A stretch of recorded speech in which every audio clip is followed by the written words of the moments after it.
Hi everyone, my name is Carolina Munoz and today I'm going to tell about the lesson number 6 about untranslatable concept. Well, first of all, it's important to know what is the meaning about this word.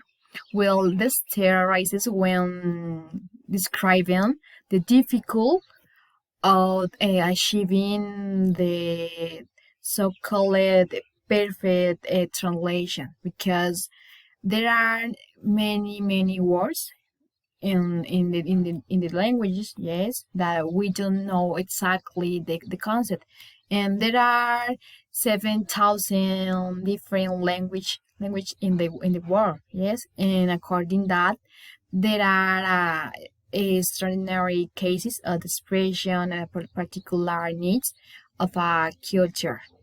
And what happened in Spanish or here, there are many words that people create to trying to describe important things in their life.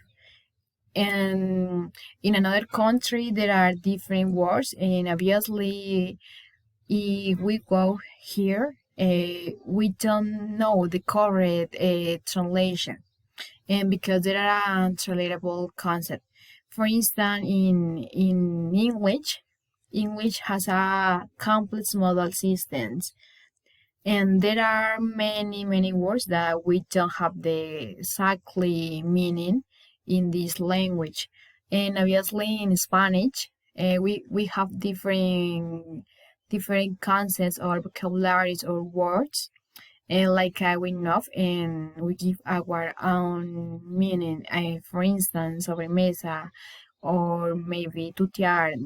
These words are different, yes, and the concept. And about answer that questions, how do language differ in the way that they organize their grammatical systems and their lexical?